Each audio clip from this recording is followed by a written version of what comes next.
s'agit de la construction de 6 salles de classe, de 2 cages d'escalier d'un bloc sanitaire. Comme vous savez, après le tremblement de terre du 10 janvier 2012, j'ai été tellement traumatisé par cette histoire-là que j'essaie d'effacer cette date-là dans ma mémoire. Alors, nos habitudes de construction ont beaucoup changé en Haïti. Bon, avant, on pouvait se laisser aller et dire que ceci n'est pas si important. On pourrait laisser passer ça, mais maintenant, on est obligé d'être très strict en matière de construction. Il s'agit d'une construction qui répond aux normes et aux principes généralement admis en génie civil. J'espère que vous aurez la chance, bon, j'ai vu ça dans le programme, vous aurez la chance de visiter ce que nous sommes en train de faire là-bas. Et notre superviseur et aussi la sœur Zélinda, qui a un sens très poussé en génie, et qui nous visite pratiquement. Nous avons une supervision journalière une dizaine de fois, et aussi notre collègue Fabio qui vient assez souvent. Et nous vous remercions de toute la rigueur que vous avez fait montre dans la supervision de ces travaux-là. Et cela nous soulage un peu le fardeau. Alors, comme je vous ai dit, toutes les normes sont respectées. Et nous avons, au moment d'accepter ces travaux-là, nous avons gagné un appel d'offres pour la construction d'une prison. Et l'équipe que je devais mettre sur cette construction-là, j'avais planifié de les envoyer sur la prison, sur la construction de la prison. Et dans la soirée, bon, j'étais en train de réfléchir et j'ai appelé mes collègues pour leur dire, mais écoutez, là maintenant je suis dans mes petits souliers parce que je ne m'attendais pas à ce que les fonds du Quick Impact Project arrivent aussi vite. J'avais planifié de débuter avec la construction de la prison et transférer l'équipe à un certain moment de la durée. Et j'ai cru entendre une voix me dire fermez une école, vous ouvrez une prison. Et là maintenant, j'étais bien obligé de choisir d'ouvrir une école et de fermer une prison.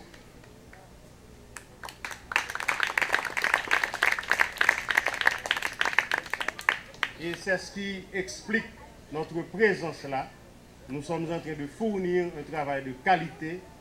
Et la MINUSTA, à travers son équipe, c'est la section civile de la MINUSTA, et aussi Sœur Zélinda, notre superviseur et tout ça, vous allez être content de voir le bâtiment que nous allons vous fournir ici. Ce projet coûtera 164 280 91 centimes dollars américains au profit de plus ou moins 265 élèves, dont 144 filles et 121 garçons, ainsi que 35 membres du personnel administratif et enseignant, parmi lesquels on dénombre 30 femmes et 5 hommes. La contribution de la MINUSTA est estimée à 97 872,88 centimes dollars américains, ce qui représente près de 60% du coût global du projet, le reste étant supporté par l'Institut. Le gros des travaux sera constitué de la construction de 6 salles de classe, de blocs sanitaires, 2 cages d'escalier et une galerie de circulation, comme vous vous en rendrez compte lors de la visite guidée avec les responsables de la firme. Révérendes sœurs, Excellences, Messieurs l'ambassadeur, distingués invités, je m'en voudrais alors retirer mon propos de circonstance, surtout à la veille de la commémoration de la Journée internationale de la femme, sans rappeler aux responsables de la firme l'obligation de prendre en compte la dimension genre dans le recrutement du personnel au présent chantier. En même temps que je sollicite la collaboration de tout un chacun avec la firme Ardige Concept Construction pour la réussite de ce projet, je recommande et encourage fortement à cette dernière d'offrir les mêmes opportunités aux femmes et aux hommes pendant le recrutement de son personnel qui aura travaillé sur ce chantier, et cela du début à la fin. Ceci permettra à toutes et à tous de bénéficier d'un revenu qui leur facilitera de subvenir à leurs besoins familiaux. Certes, le chantier étant ce qu'il est, ne pourra pas accommoder tout le monde. Mais tout au moins, il faudrait que tout au moins, surtout les plus méritants, soient pris en considération et que cela se fasse dans l'équité et la transparence.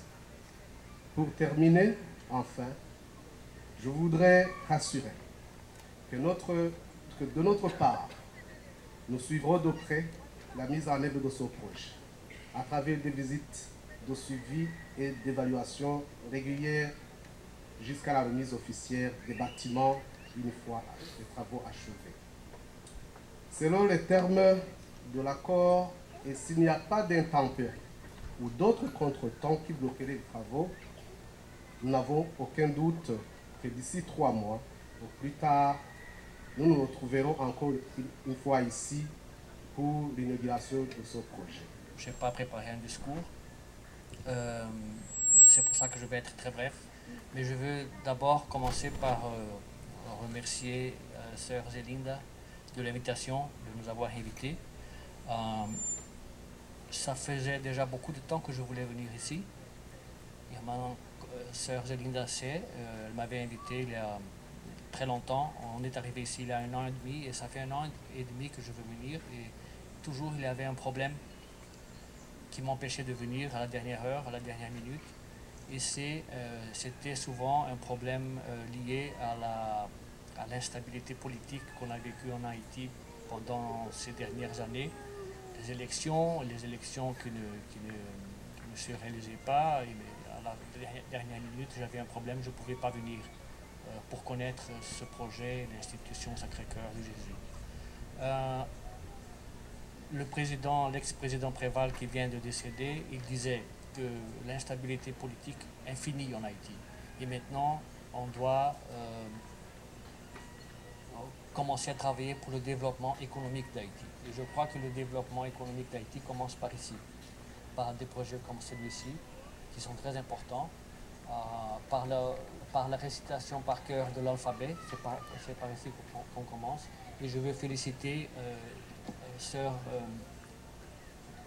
et toute son équipe de ce merveilleux travail. Et aussi, je veux remercier l'équipe de MINUSTAH, surtout le génie militaire brésilien, qui aide dès il y a longtemps aussi à ce projet de Sœur Zelinda.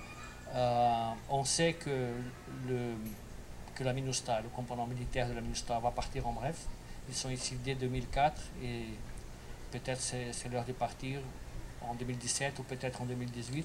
Mais je veux demander à Sœur Zelinda de ne pas bousculer ce projet à cause de la partie de la MINUSTAH, et ce qu'on puisse faire, le gouvernement brésilien puisse faire pour continuer cette œuvre. Comptez sur nous, on pourra toujours travailler ensemble pour continuer ce projet si important pour les enfants haïtiens. Je finis, je veux dire que je vais annoncer, parce qu'on parle ici d'un projet qui a la collaboration des militaires brésiliens et de l'Église catholique. Je vais annoncer qu'en ce mois de mars, on va recevoir ici en Haïti un bateau brésilien avec des dons qui ont été collectés par les militaires au Brésil auprès des institutions religieuses brésiliennes pour les victimes encore de l'ouragan Mathieu. Ce bateau va arriver en mars maintenant. Dans mi-temps, 2 poteaux sont bel petit jardin qu'a gagné pour ti moun yo laver yeux. Normalement, nous t'a supposé venir ici là dans bâtiment qui fini. Confirme c'est Ardige Concept. Son projet qui coûtait autour de 165 000 $. Et MINUSTA est contribué à 60% et l'Institut des Apôtres du Sacré-Cœur de Jésus a contribué pour Rescob. Venir pour un moment ça, c'est un travail très important parce que depuis 2011 nous sommes apôtres en Haïti et nous venons pour travailler dans l'éducation, que c'est nous-mêmes penser que c'est un chemin qui peut aider le pays à développer. Et dans le même temps, nous gagnons l'éducation au Brésil, de l'autre côté, en Haïti, tout, nous faisons une bonne éducation de qualité, pour faire grandir Timounio. Pour vraiment vir gros citadins pour faire le pays à développer. Nous disons merci pour le service des affaires sociales MINUSTA qui va support dans le projet ça. Pour tout mon présent, c'est l'ambassadeur qui disposait l'ambassade brésilienne tout pour aider nous. Et l'ingénieur Joseph qui est là avec nous toujours, le major Fabio et toutes les autres autorités ici présentes. Parents, Timounio. Est-ce que nous sommes contents avec la nouvelle classe pour Timon? C'est pour Timon nous qui nous fait tout ça.